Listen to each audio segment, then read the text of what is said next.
Hello friends, this is Gautam Pandey coming up with the next round of new simplified. तो आज की video में हम बात करेंगे ग्लोबल इनोवेशन इंडेक्स के बारे में। तो फर्स्ट ऑफ ऑल जरा देखते हैं ग्लोबल इनोवेशन इंडेक्स न्यूज़ में क्यों है।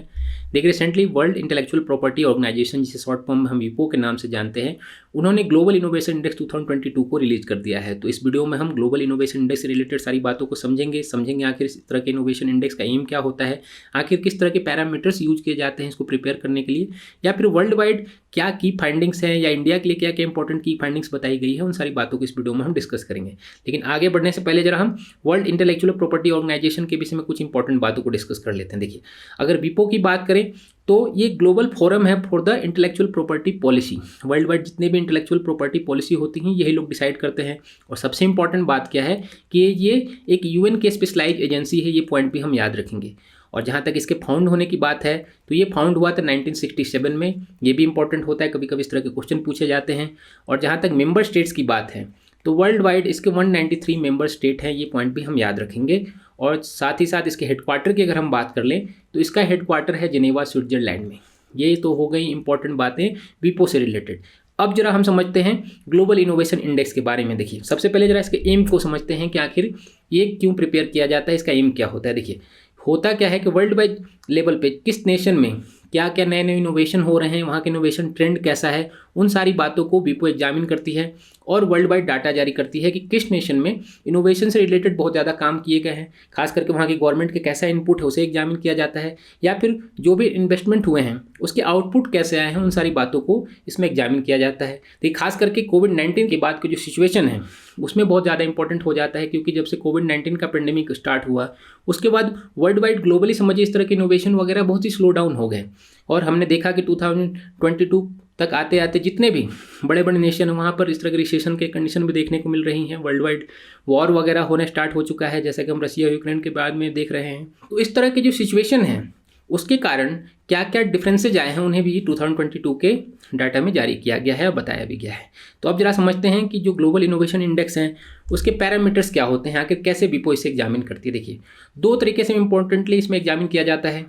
एक तो होता है कि इनोवेशन से रिलेटेड कितने इनपुट हैं और उसके आउटपुट क्या है। देखिए, अगर इनपुट की बात करें तो इनपुट में ये देखा जाता है कि जो प्रॉपर गवर्नमेंट है वहाँ की वो इस तरह की कितने इन्वेस्टमेंट कर रही है, साइंस एंड इनोवेशन पे कितना पैसे खर्च किया जा रहा है वहाँ पर, उसको एग्जामिन किया जाता है। इससे रिलेटेड इंस्टीट्यूशनल कैसा डेवलपमेंट है, या फिर ह्यूमन कैपिटल रिसर्च वगैरह पे कितना डेवलपमेंट पे खर्च किया जा रहा है, इंफ्रास्ट्रक्चर पे कैसा खर्च किया जा रहा है, या फिर जो मार्केट सोफिस्टिकेशन है वो कैसा है, या फिर बिजनेस सोफिस्टिकेशन कैसा है। इन सारी बातों को इनपुट में एग्जामिन किया जाता है। ये तो बात होगी इनपुट की।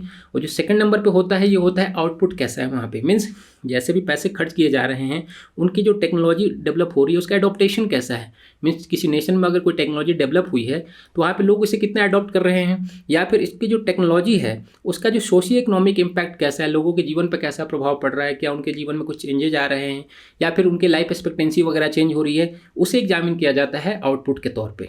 तो ये तो बात होगी पैरामीटर्स की। अब जरा हम वर्ल्ड वाइड की फाइंडिंग्स के विषय में बात करते हैं कि किस नेशन ने टॉप किया है और किसकी रैंकिंग कैसी है। देखिए, अगर की फाइंडिंग्स की बात करें तो स्विट्जरलैंड रैंक 1 पे है। ये पॉइंट हम याद रखेंगे। और सबसे इंपॉर्टेंट बात क्या है कि लास्ट 12 ईयर से स्विट्जरलैंड ही रैंक 1 पे है। सबसे इंपॉर्टेंट बात है। सेकंड नंबर पे 2022 में यूनाइटेड स्टेट है, यूएसए है, थर्ड नंबर पे स्वीडन है, फोर्थ नंबर पे यूनाइटेड किंगडम है, फिफ्थ नंबर पे नीदरलैंड है। ये तो हो गई टॉप 5 की बात। अगर हम अपने नेबरिंग कंट्री चाइना की बात करें तो ये 2022 के लिस्ट में 11th रैंक पे है। मीन्स टॉप 10 में नहीं है। ये पॉइंट हम याद रखेंगे यहाँ पर। तो ये तो बात हो गई ग्लोबली। अब जरा हम समझते हैं कि देखिए, विपो एक बार रीजनल लेवल पे भी डाटा को जारी करती है कि किस किस रीजन में कौन कौन नेशन टॉप पे है या किसकी कैसी कंडीशन है, उसको भी जरा एक बार हम देख लेते हैं। देखिए, यहाँ पर बताया गया है कि जो लैटिन अमेरिकन एंड जो कैरेबियन रीजन है वहाँ पर चिली रैंक 1 पे है। और सब सहारा की बात करें हम रीजन की तो वहाँ पर साउथ अफ्रीका रैंक 1 पे है। नॉर्दर्न अफ्रीका की बात करें और वेस्टर्न एशिया की तो यहाँ पर इजराइल रैंक 1 पे है। साउथ ईस्ट एशिया की बात करें तो यहाँ पर रिपब्लिक ऑफ कोरिया रैंक 1 पे है। और नॉर्दर्न अमेरिका की बात करें तो यूएस ऑलरेडी वहाँ पर रैंक 1 पे होगा, क्योंकि वहाँ तो बड़ा नेशन है वो। उसके बाद यूरोप की बात करें तो स्विट्जरलैंड रैंक 1 पे है। देखिए, हम इंडियन के लिए सबसे इंपॉर्टेंट बात क्या है कि सेंट्रल एंड सदर्न एशिया में इंडिया रैंक 1 पे है। मीन्स इंडिया का जो रैंक है पहले से बहुत ही अच्छा देखने को मिला है, बहुत ही सुधार हुआ है। तो ये तो बात होगी ग्लोबली। अब जरा हम इंडिया से रिलेटेड की फाइंडिंग्स को डिस्कस करते हैं। देखिए, अगर इंडिया की बात करें तो 2022 में इंडिया को 40th रैंक दिया गया है। सब बहुत ही इंपॉर्टेंट बात इसलिए हो जाती है 40th रैंक, क्योंकि ऐसा फर्स्ट टाइम हुआ है कि जब इंडिया टॉप 40 में अपनी जगह बना पाया है। इससे पहले कभी भी इंडिया टॉप 40 में नहीं था। अगर लास्ट ईयर की ही बात करें 2021 की ही, तो लास्ट 21 में 46th रैंक पे था। मीन्स समझिए कि एक साल में ही 6th रैंक का सुधार। तो ये बहुत ही अच्छा है, बहुत ही हम इंडियन के लिए बहुत ही अच्छी बात है। और सबसे इंपॉर्टेंट बात क्या बताई गई है इस रिपोर्ट में कि 2015 से लेकर 2022 तक इंडिया की रैंकिंग बहुत ज़्यादा सुधार हुआ है। जहाँ 2015 में इंडिया की रैंकिंग 81 थी, वहीं 2022 में 40th रैंक पे आ गया। मतलब समझिए कितना ज़्यादा डेवलपमेंट देखने को मिला है। इसके पीछे कारण को आप समझ सकते हैं। जो लेटेस्ट गवर्नमेंट है, करंट गवर्नमेंट है, वो इनोवेशन वगैरह पे बहुत ज़्यादा इन्वेस्टमेंट कर रहे हैं। मीन जो इनपुट की बात हम कर रहे थे गवर्नमेंट की तरफ से, वो बहुत ही बेहतर देखने को मिल रहा है। और उसका आउटपुट भी हम देख रहे हैं, क्योंकि हाल फिलहाल में आपने देखा क्या होगा कि यूपीआई का ट्रेंड बढ़ता चला जा रहा है। मीन्स टेक्नोलॉजी बेस्ड जो ट्रांजेक्शन वगैरह हो रहे हैं वो बढ़ रहे हैं। मोबाइल की फिर डिमांड बढ़ती चली जा रही है। मोबाइल कंज्यूमर इंडिया में, स्मार्टफोन के कंज्यूमर बहुत ज़्यादा बढ़ रहे हैं। मीन्स जो ऐसा इनपुट है वैसा ही हम आउटपुट भी देख रहे हैं। इसी कारण इंडिया की रैंकिंग में सुधार देखने को मिल रहा है। तो होप आपको ग्लोबल इनोवेशन इंडेक्स 2022 से रिलेटेड सारी बातें समझ में आई होंगी। Thanks for watching.